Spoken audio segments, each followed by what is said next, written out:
teriyo best wali conscious na kalenzi kano ne munne wako kyagikozesa tewali bannange kugamba waliwo ekintu ekisukka n'ogamba kugambye I have a recording where they were in a meeting ne munne bwe babba eggwanga lino kankakuba Akatambi bakakubeba kasentwe I'm going to expose this thief conman akasajja kano kanka bakubira entwe enjaasi ekyokulyako eri kafuumuuka mu nnyuma. No, Museveni is no longer in charge.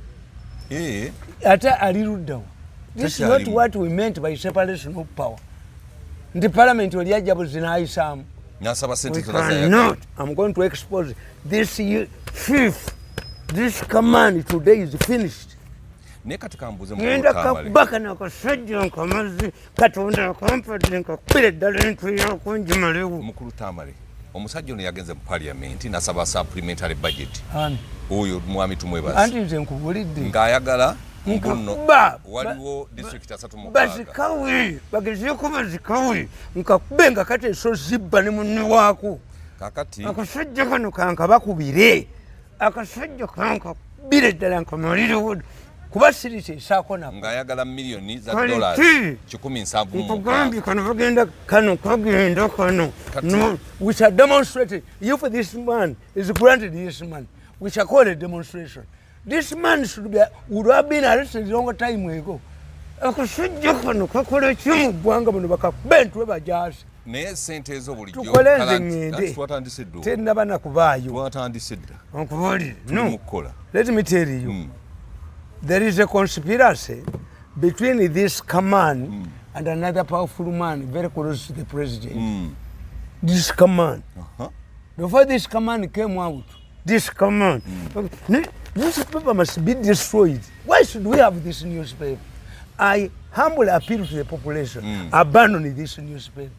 It is a front for thieves and conmen. Ate twali twesiga. Olupapula lwagwa. Lwalimu omusajja nga bamuyita Kakugube n'aluteekamu billions 10 ezifiiramu omusajja n'afa n'okufa. This is a dead newspaper that survives on mafia money. Ate president naye alwekokkola. Nkugambye ne president lwababi. This is nagisi. Let me tell you. Don't watch it. Even it cannot go bills in my toilet. Chichi? Yes. If I am in villages, latrines they use what? If I find that newspaper in a latrine, I rather go without it. Nekwekweya. Nenga still no. Pity to go. Oda kunkola yafe yedda. Yes, because let me tell you. By the time when that command went back, they had sat with somebody. Yes. The one who is very a close relative of the president. And they were sitting in a meeting which I'm going to expose. Wabalabye mu meeting. Miso yabakutte. Yes, miso yabakutte. Kagenza okujjayo entwe yako. Ngambire mbina kamba kubira Akatambi kati esokubba akasajja. But we are lucky. Let me tell you, we are lucky. Hague has used the warrant of arrest. Baketaga n'olufe lwako. $3 million akavumbagira n'olufe lwako. Wali abavudde abaka parliament ne bamuwagira. Anti nkubonye. Let me tell you, this is a gang. If this cowboy takes this money, I'm going to expose. There is a committee in that meeting which I'm going to expose. When it's Baba Sajaba Parliament, I'm going to organize a demonstration. Yes, otherwise Museveni is no longer in charge. This is not the separation of power that the framers of the constitution wanted. That a few thieves conniving with the committee of parliament can come and demand money.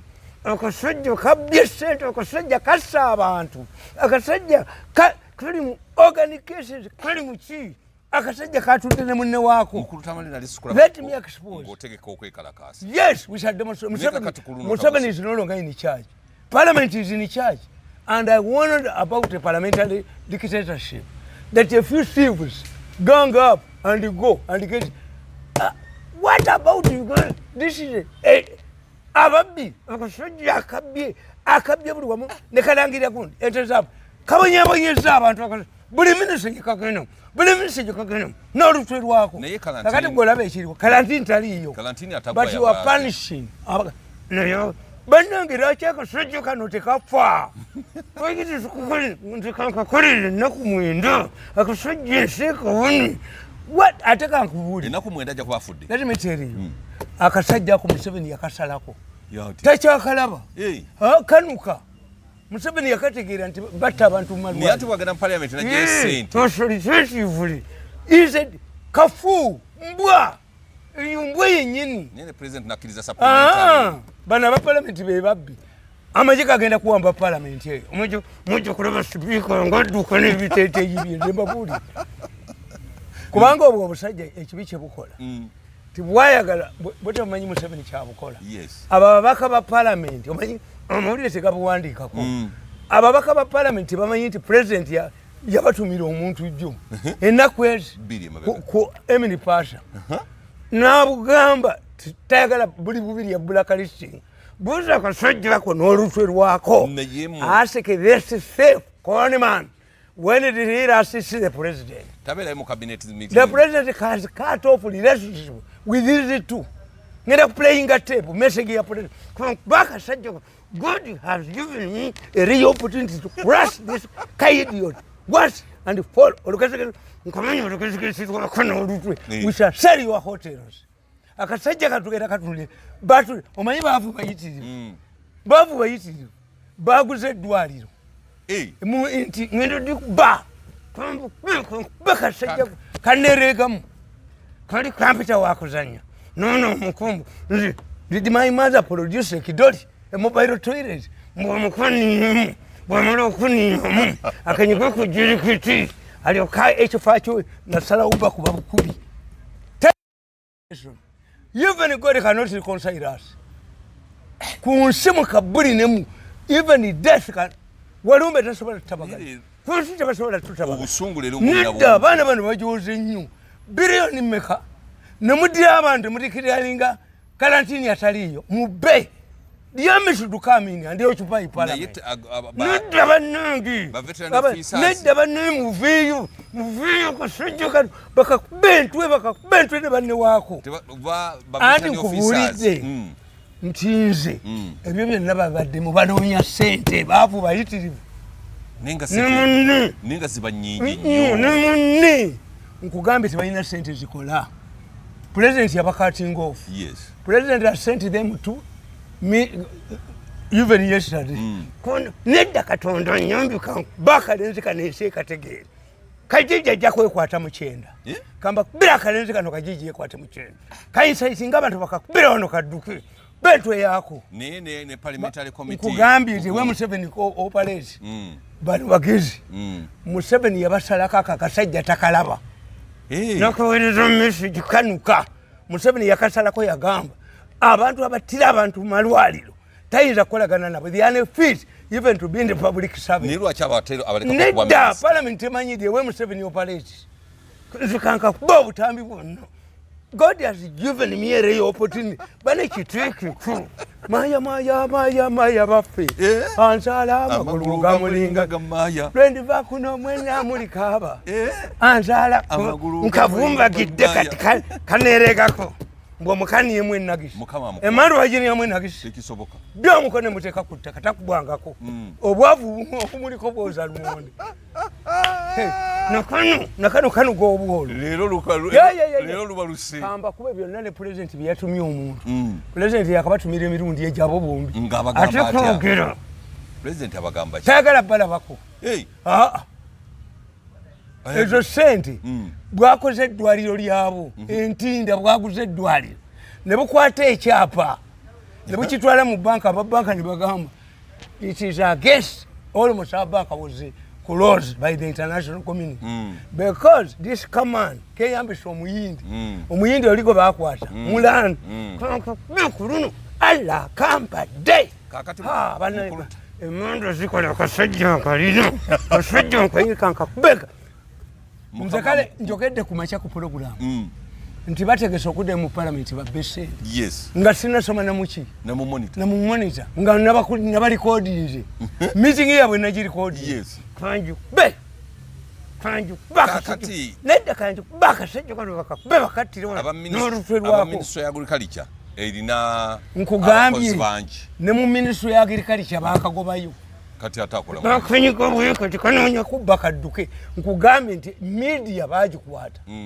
let me tell you the whole story kankukubira story gundi obutambi bwonna Museveni yabakasi mujja kauli yangu okuvogera kajobojja soko tuwemu katonotono ebiri mu Katambi Museveni yabaweereza message bali abo bali babiri obwavu bwe bubakutte ne baagala baddemu basokola abantu abasajja abo balina sente ate teziriyo nazikuba nenzimalawo nazikuba nemunabakona yitalina maya ansalama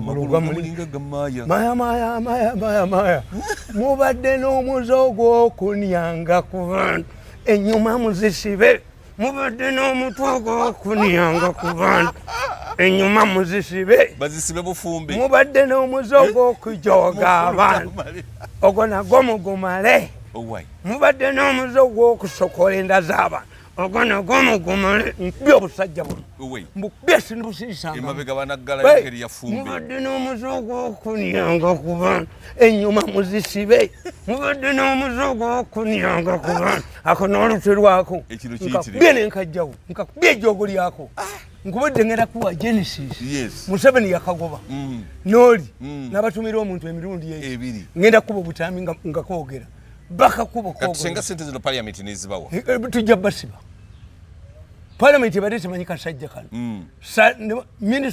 Permanent Secretary yazisaba akasujja bakafunza dda nehege bakayisiza okubera akatambi wano okwekalakasa akatambi kakasajja ako bera akasajja ako akatambi soko kaleke naye okwekalakasa tukutandikira ngito kuba akasajja kano okwekalakasa tukutandikira gana nidda baziba babalabe ogenda kuteeka okwekalakasa kafungula nkete teziya sanctioned by Museveni tezina weziri ngenda bakubira meeting president nga atumye omuntu akatumidde ne munne waako nti munuka Museveni taliddayo basinkana musokola abantu mu malwaliro era president directed nti ekitongole kya iso kitandika okulabirira amalwaliro yabogobye bakasajja kono kamba kubira kalezo kamba bakanereka kati banayita ate mu bye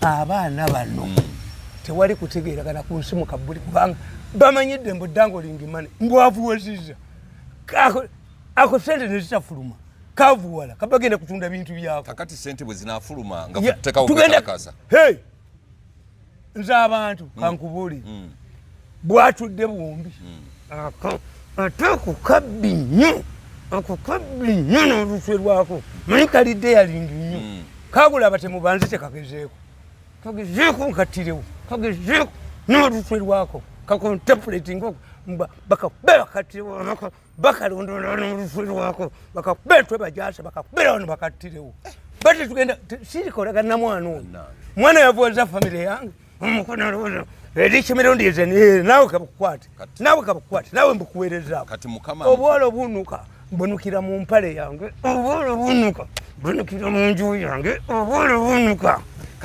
obwala obwayina kati omukutte mu koona mbakubye bali aba teriyo solution kati sente bazirekeza Parliament bazibaweera kinkugambye kazikwate kuba kakube ntwe tewali kalantini tewali kalusu taliyo kakati bwe kyebakola kati bagenda mu byalo eyo abasajja badda abaana bazza abaana baabwe mu ssomero bagendagenda ekiro akakonye n'olutwe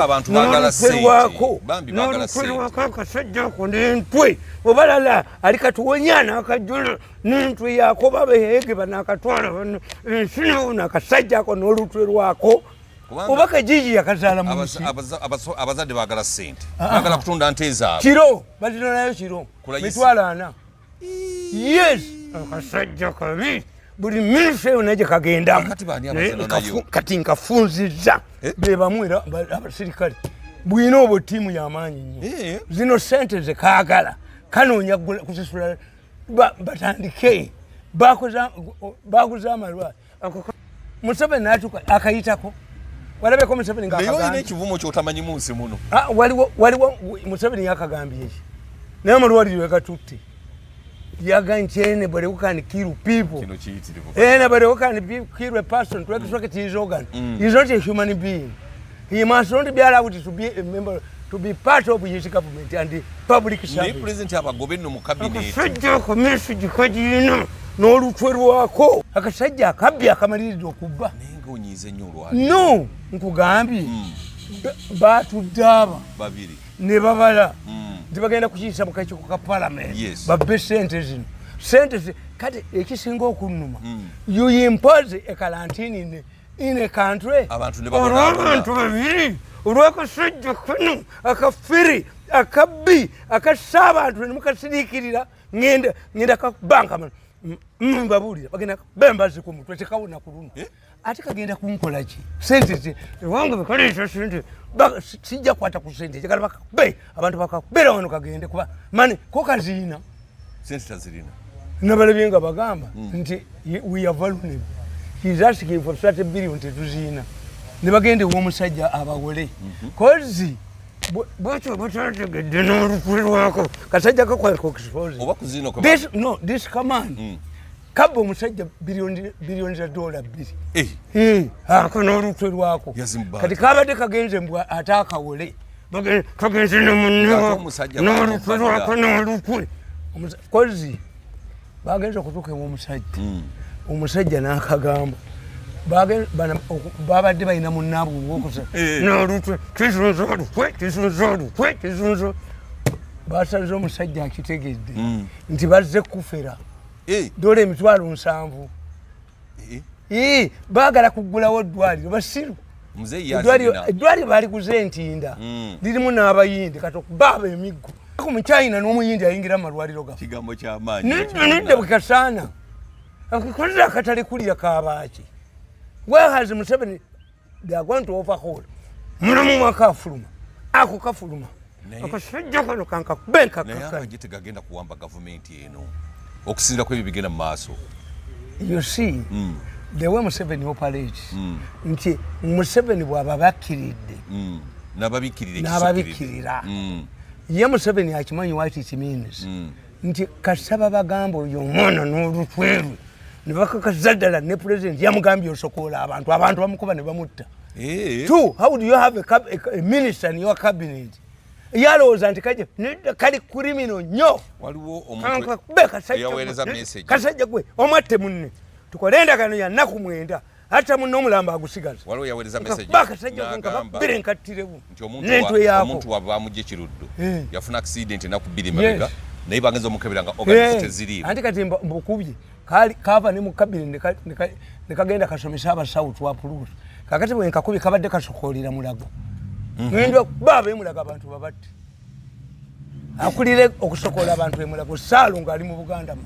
Salo omulamba. Salo kama mu beba kyekweka tekirabika. Tabula. Ate kiri mu wakiso wano. Kyabula ngenziku. Kyekukumina mu lwakyo. Tekiyinza nakunkubira neko kyagenda nnyo ku malwaliro ku radio naye nkubye abantu n'embasiriza. Waliwo kiroya nakyo kuba nakyo kisingenziku kirinda lunaku kukikuba abantu bakitegeere. Kakati singa parliament mala ne approvinga sente zino president talina buyinza buzigaana. Nkugambe gwe bwe bagende Bokedi abagamba ki negwe omanyi nti abaana bo basiza abantu bangi bagenda kussa abantu bangi bwe bagende Bokedi abagamba ako kenyini akebokedi netakozako akebokedi ababaka abantu bategeera akasajja kano ne munne waako kagende Bokedi nga ekikatu bwe kavi Bokedi kayingira mu nyumba y'omuntu nakakatambi kankakube kasajja gwe vayo misana tuku njagala tugende Constitution Square tukole endagaano atta munne munnaku 9 omulambo yagusigaza bakubira akasajja kano kamalewo kabakubenka bati nkakubenka bolu twendo kakati ogenda mutisa dogo ogenda mutisa tukole endagaano akasajja kantami akasajja ko gwe lwaki onoonya sente kali kalowooza nono omuko mbo first common ezinne nja kwavuwala ngendo nali ngenda na bomu Museveni atwite n'abaana abo abatanda bakujja nga ntulise teri solution tewali solution n'abaana abo bavuwale njagala bavuwale babadduka abantu bayike mu luguudo bakakubetwa ba Johnson nomune wakajja kudduka Zimbabwe ajja kudduka ne mukulu Tamale neralikiriza kubanga bogamba nti nno abasajja bano bakyasokola nkugambye kasaba ategedde ndi Museveni ayogera malwaliro omanyi gwe ntebafiirwa what's the source of people they kill one in hospitals jebabasanga kakati hospitals basobola ozivaamu ne bakola ezaabwe the source is not affected kyobalaba I Bobi Wine omwagala nnyo n'abaana bano how one of the areas where they kidnap people where they get their victims is demonstrations abayiweeyo Bobi Wine abayiweeyo bwebamala obbakwata ne babateeka ku poliisi obaluddawa bano netiwaaka yaabwe ennene n'abapoliisi mwebali nakugambye nabagambye n'abapoliisi mwebali nkuba wa poliisi ow'amaanyi mukube ng'ayogera noono tomukuba yamugamba ogenda tuleetera ebizibu omusajja olwaki tumuwa sente ze olwazitutte eriiki mirundi neregamu koze emmandwa yemuliko takubwangako nga bwakubye talina bisiraani omanyi sezaala okuga sijja kuddamu kulaba ekyo kigambo kinene nnyo nga nze nsula ne muwalawo bw'aba takyaliyo nga muwala yagenda dda bw'aba takyaliyo nga takyakola ngenda kubakubira obutambi gwe yatumye omumanyi Museveni gwe yabatumidde nedda bombyolo Emini Pasha anti noono gwe yatumye yabagambye ewange temujjayo mwina musobola okusokola abaana bawe embeera gye kalimu akasajja kaleega olukwe kalaga authoritative ku luno owedde nze ndi kufinishingira yina akasajja ako bannereegamu emyaka 2 mwegi mbamalawo bombi mbamalawo bukyabani baniyanagisi ng'omukolooza ajja kutuniyanga nange ndi kidoli ekyange kyevunika tayinza kiniamu tajja kukiniamu ajja kuwandagala envunyi mu mutwe mumpale ekikyo kyagana ekyange kyagana kiniamu nabalabanga baavu naye eddogo lyembakozeeko nabino byonna ddoko lyeriko etimbi nogenda mu Parliament n'abahege yes nkugambye these people are aware nti mbalikodinga they are aware era bakimanyi bulungi bakimanyi they are disparate in their desperation bagezeeko nti banziti tebasobola tekasigaza hoteri yonna kitewako bane bamutukana akakozo akalina akatoka kalinga akatuumo kabbira kuba kakubana obugulu bwako ekitegeeza gwe bakwesonyiwa obupake bwalemwa teriyo sente ate bakyaziina nkugambye nti balina amalwaliro aga 2 ge baguze kati bwe bakutte ebyapa banka yabigobye temutuleetera buzibu luli baali batuggadde ebaganye nti Mirundi ajja kuba that man can even whistleblower bank ne babawo ekyokulabirako ne babagana tikali akasajja ono teyaguzanga abantu tumwebaze ne bagana nti akasajja bwe bakakwata ne akaunti zaako bazifiriizia banka yaffe nayo baali bagiggadde omusajja nawulira nga ati tuli ku bunkenke ffenneeyo tetulina mirembe abantu basinze byapa mu banka obalaba kuniya ku bantu tuli ku bunkenke ffenneeyo tetulina mirembe abantu basinze byapa mu banka obalaba kuniya ku bantu bamansa nagisi naye obwavu obubaliko bamansa nagisi nagisi ebanukira kati babagobye mu banka kati ne bopulaninga nti where do we get money zino sente baagala kutandika kusokolera amalwaliro gaabwe kyogamba nti ente sindwadde gwe research gyewakoze anti obutambi bwako mbuyina nti n'enkoko n'embuzi n'embaata kubako nte zokka kubanga district 36 bakasajja kano nkugambye akasajja kankakube teekako akatambi kako nkalina nga bali abane munne wako bapulaninga okubba sente zino era nkyogedde ku makya pologulamu yange etandika essaawa 12 neggwemu mbadde naasomye ku monitor yes naye ekibagambye ku impact nti abasajja bategese okubba sente bakomawo mu Parliament babbe banoonya sente babagobye mu malwaliro balina amalwaliro gaabwaga kubanga nkugambye nti bano abalwadde abajja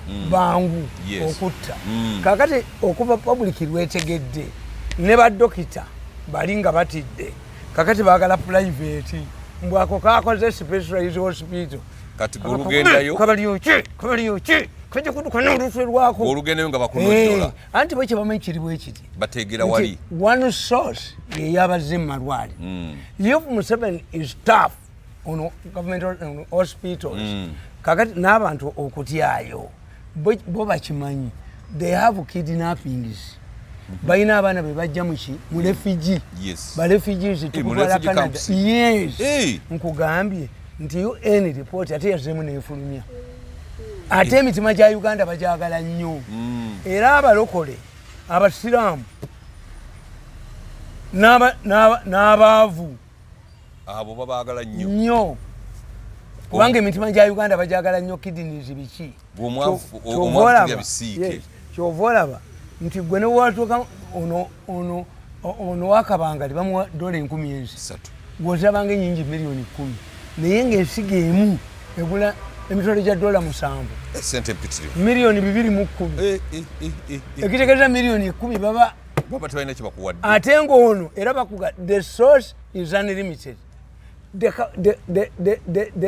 the customers nabo bangi why nti mu Uganda mwe mubikola mwekka bwe kyoga nti amawanga amalala ate lwaki babitundayo kyogamba nti ne Kenya nawabo tebasokoola tebiriiyo biri wano mu Uganda kyova olaba nti Libya erina olutalo bo tebasokoola anti nkugambye nti ngenda bakubira akatambi nga babavunaana mu ICC bwe yatu Chinese abananjigi badduka omusajja adduka ne muwalawo nanjingi segana linjagala naligiwambye kuba nze nategeera nti badduse omusajja agamba ti this man has exposed us nabakuba mu katambi nga balamuza omusajja n'abawa $3 oba 3 oba 4 wananyabasajja nga sente mpitiriza zebalimu n'aba gundi omusango gubatwalidde oyo kyeva jja n'olugesikisirwe disonere nali mutire ekyankwala wawona gwe mulenzi gwe nali nkitulisa andekako abugalubindi bwe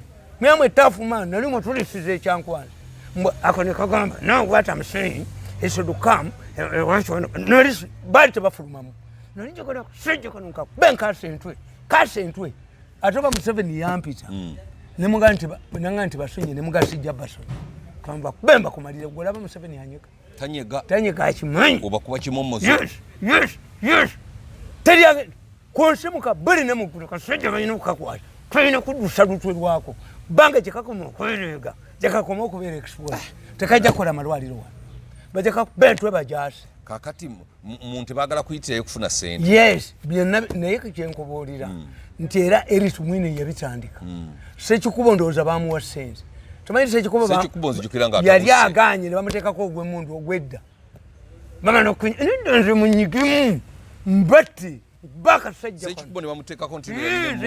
njagala nnyo omulenzi oyo n'amaanyi ge gaabadde nagaganiya ku bantu aganteekeko mu beebi gwe mwenda munyonyi aginiimu uyo mu beebi gwe mwenda naniye mu nnyonyi n'aginiyamu ne yenyaga mu beebi gwe mwenda oyo omulenzi mu beebi gwe mwenda naniye mu nnyonyi bukya balumba ku luno balumba atalumbika tebafunanga ku bino ate balina we out to kill me is risk ate siyinza kukkiriza sente kasajja kukuneregamu abaana baga batasome badde mu ssomero totika no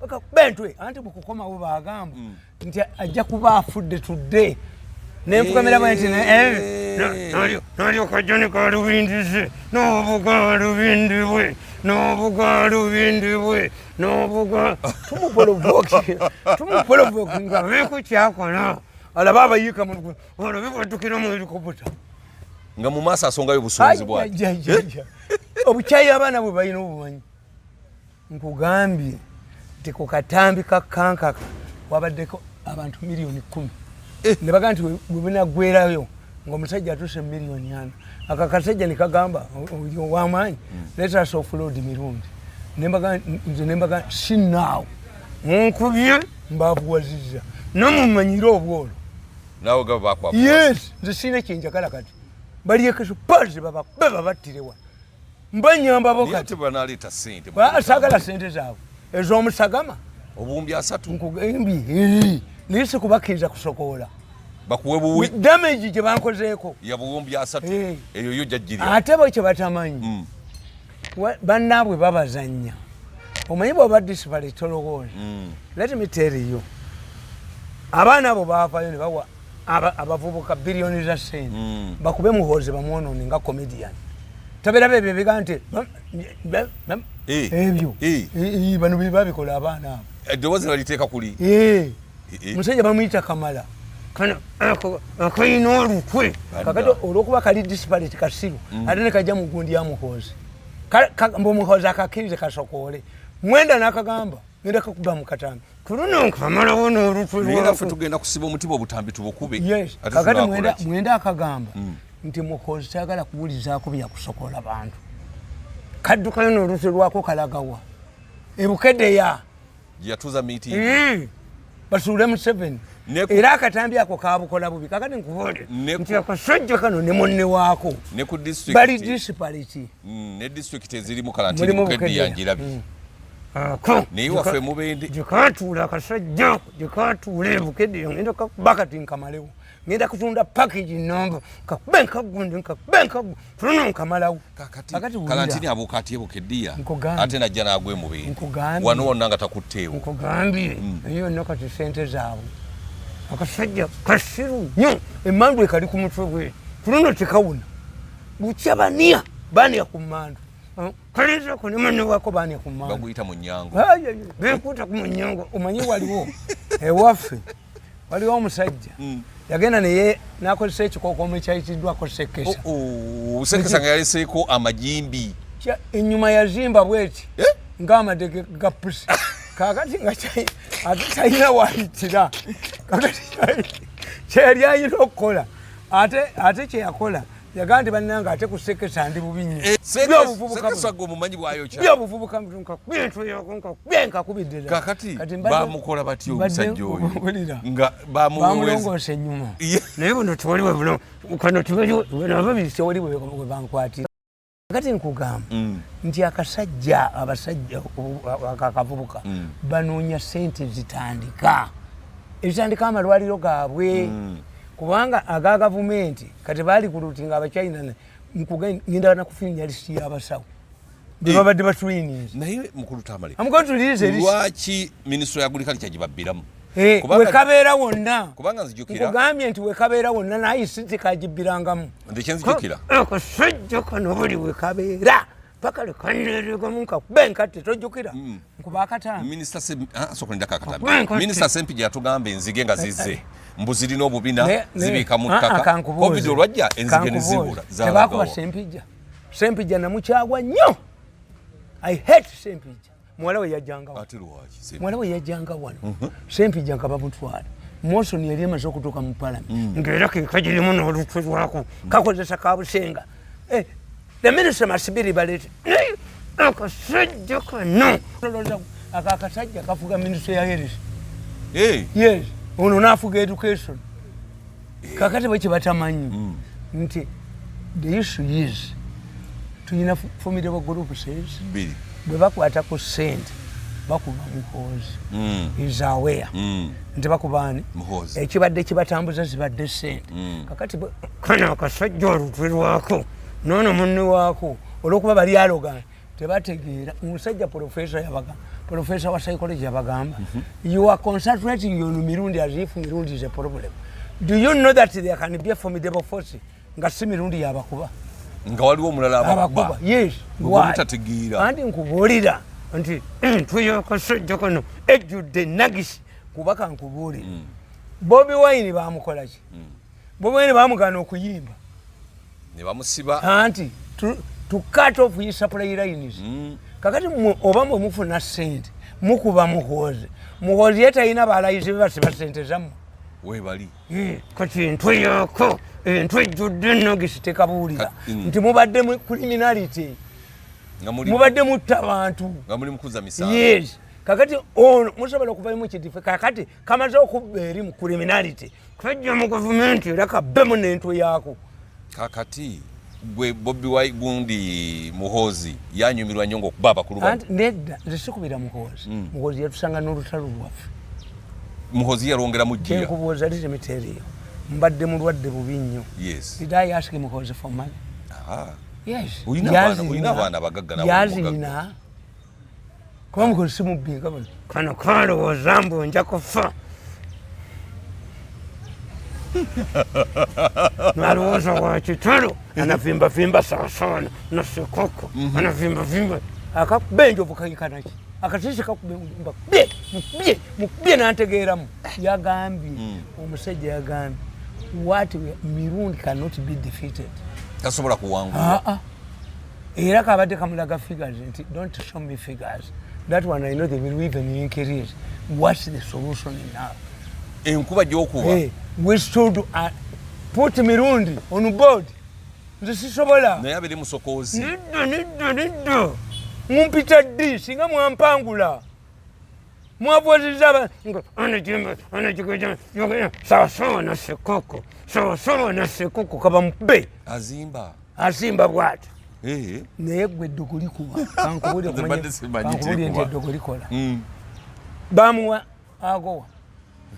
agowa abadde ayina miliyoni za $200 aniwale buli mwaka nga zize bwogo sente nga badde afuna mpitirivu naye bwe bwatikka ebintu shiriki nitawa kweri shiriki nitawa kweri laba bwatikka ebintu Abamerika ne bamulinda n'atuuka ku lubalama lwa Amerika byonna byakomyewo n'ayagala abigire off-road ye Kenya Luto omulaba nabaga nti mwerinde Luto si wakuzannyira ko temumanyi kuhandulinga bantu anti ba double dealers bogera ne ukulu bogera naki ne Luto these are double dealers if you support somebody support him okutusanga afudde mbiyinzi ne bano ba double dealers neno babereyo neno wona bakubayo bayaga Luto yali locating ebintu nga aloza nti senga ukulu awangula ebintu bajja bikwata nabireeta ngoloza yete bamubbi bano balina nabireeta mu Uganda nibabba ako buli wakolebera n'olufu lwako n'olutwe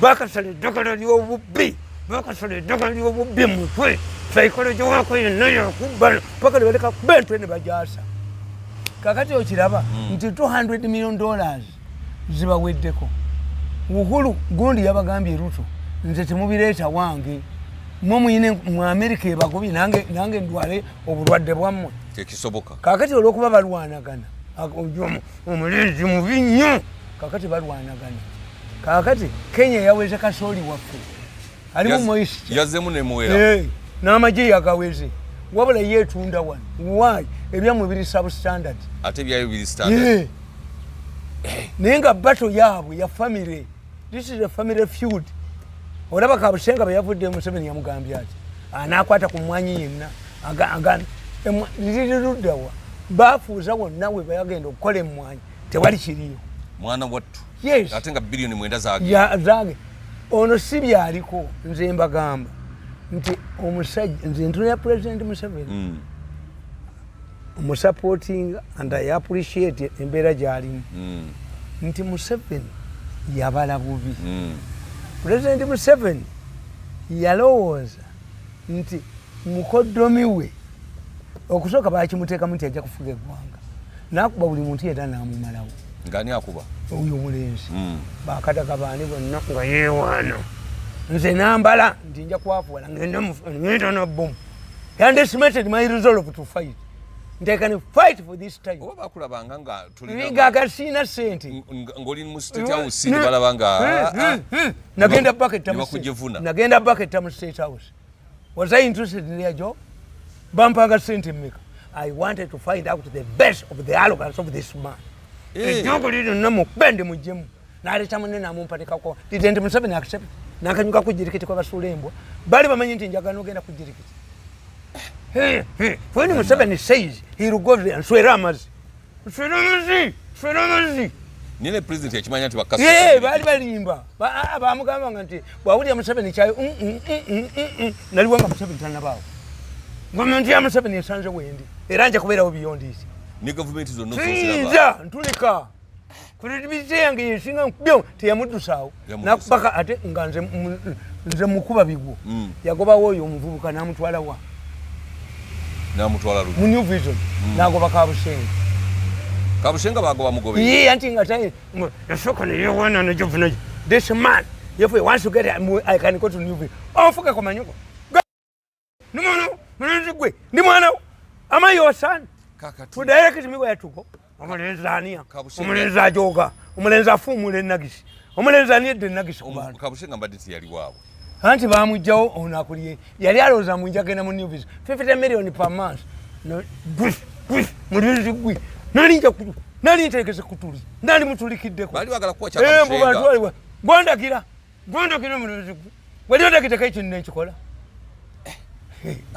yali tamanyi ejogo lye mukubye ejogo nendi mujjamu takubwangako nga bwakwe nakano kali tekakubwangako ayi kale jefu Mirundi gandi jefu isu wa mother genda okuwenyuka kale kizunzolu njabba kubira ddala kakati abo abaana tebalina magezi nti bote bamanyi titi for tat they are two formidable groups ono yagamba ye Museveni yali alowooza nti ono omukajja muwaaki bizinesi ebyo mubikola nga Ramaphosa nti Ramaphosa yasooka mu bizinesi ye bw'amaze okugaggawala n'afuuka president but where the two people Museveni yalagira oyo omulenzi yetondere Muhoozi n'agaana lwaki Muhoozi yagaana yes Muhoozi go what you jogoli tekinensonga nenkuniako nenkugula nenkwita nenkugula nenkuniako amazi nenkugula what if Miso did not intercept recording game Joseph them sent billions oyo none Muhoozi ngandita balowooza tuli banafu nnyo ekyejje negalubindizi ndyatudde nemirundi ntulika Museveni atuyitagako nentulika nabo abatalina jjago twatulise dda asangawo ovu